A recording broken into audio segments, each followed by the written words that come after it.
the Philippines where sunlight gleams, Brian, Tess, and family dreams. By the shorelines, kids at play in a tropical bright array. Good morning, YouTubers. Welcome back to the channel. Brian and Tess in the Philippines. Someone's missing. Well, welcome back to Brian in the Philippines. Tess is at the moment taking a nap while the kids are taking a nap. Been hectic, guys, backwards and forwards out on the land. And so city to province, back to city, constantly, sometimes spending up to 7-9 days out there, then back here for a few days, then back there. We've only got a couple of weeks to go here, and then we'll be back there permanently. But, well, Tess and the kids will be back there permanently. I, unfortunately, will have to head back to Australia. Now, I've mentioned this on a couple of videos just in passing, but didn't explain in detail, and I said I would do a video on the reasons behind why I'm heading back to Australia. So this is it. Where do I begin? Basically, people are thinking, are you going back because you've split with your Filipina, because you've been scammed, conned, whatever? No, that's not the case. I'm heading back to Australia because the funds have run out and I'm bankrupt. Let me go back a few years and explain that when I first came here 3 years ago, I actually had almost 200,000 Australian dollars invested with a finance manager in Australia, which was paying me enough interest monthly with a little bit of my savings put on top for us to live quite comfortably. And I'd done the maths and I could have stayed here no problem till 2029 with the principal still intact over there, and then I was eligible to receive my aged pension in 2029. Unfortunately, my finance manager turned out to be a criminal and embezzled all of his clients' money, took off overseas with millions and millions of dollars, including my investment money also. Now, I can't say too much about it because there's still an investigation. All I can say is the guy's name was Adrian. I can't give you his last name, but the money's obviously all been shifted to, I don't know, Cayman Islands, wherever it's been shifted to. He's taken off overseas. The police have basically said to me, there is no chance of recovering the money, but there's still an investigation ongoing because there's one of the staff members was still handling the funds after Adrian left the country.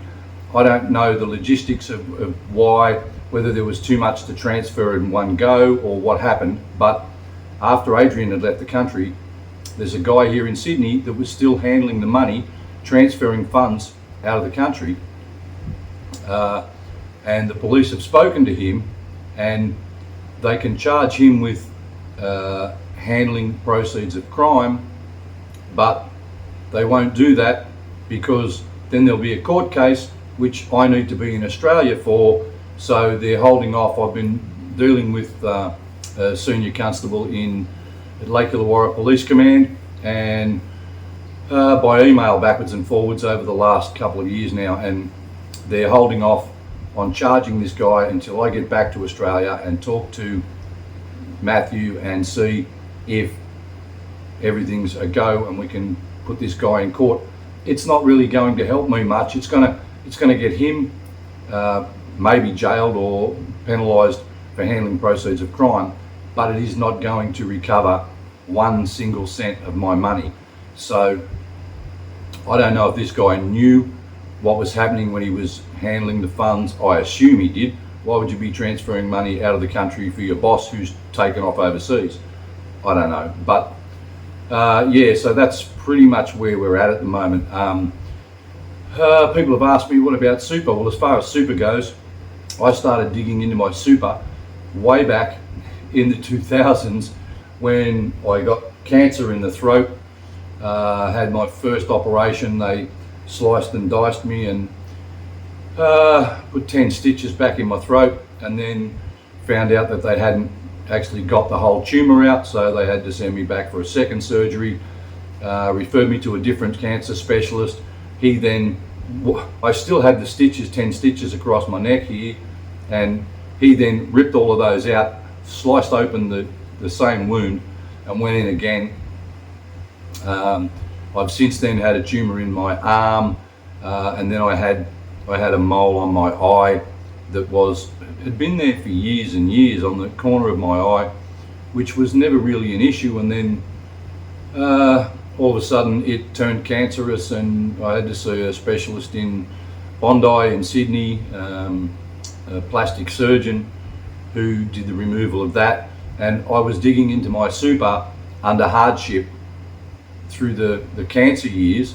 Touch wood, I'm free and clear of the cancer now. I have a little skin cancer only on the side of my head here, which is annoying, but it's not a major issue.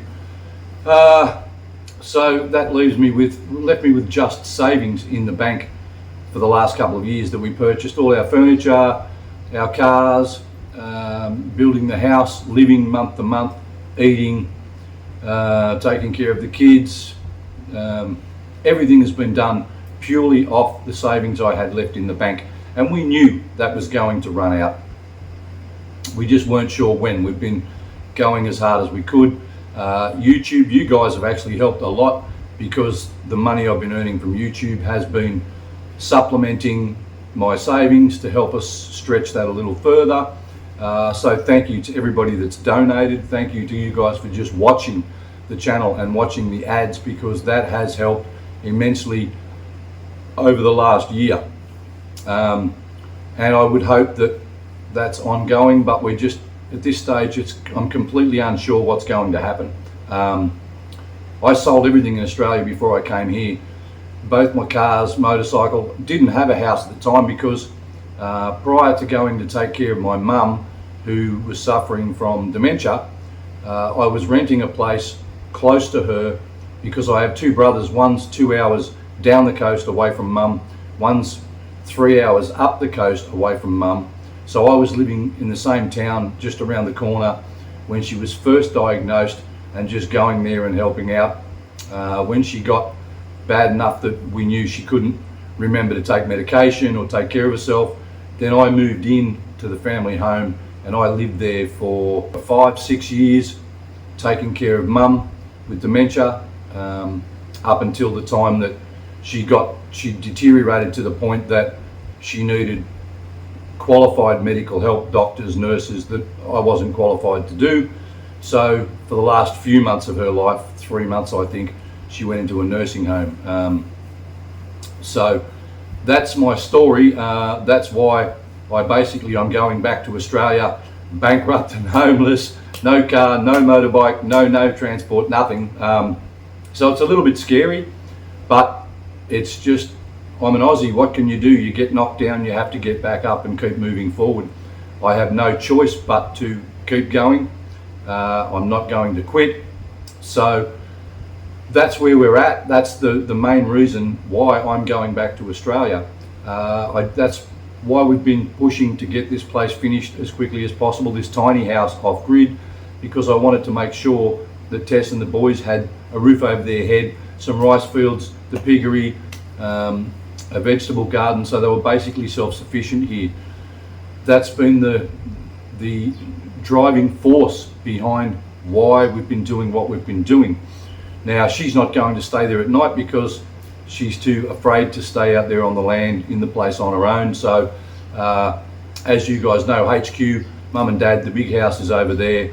She's got a couple of sisters' houses right there next to mum and dad's, and an auntie there, uncles, cousins, brother-in-laws, sisters, so in the little village there. So, and plenty of room in the big house for her, because one of her other sisters has just moved to Manila, getting ready to head over to the US with her husband. So she'll go move back in with mum and dad, stay there, and in the daytime she'll be able to go across. It's only across the rice field, take care of the pigs and the gardens and everything that needs to be taken care of over there. So not sure what's going to happen with the channel. We're going to try and do something combined together while I'm back in Australia. and hopefully I can get things sorted out over there and get myself back on top and come back here as soon as possible. As I said, it's just all very up in the air at the moment.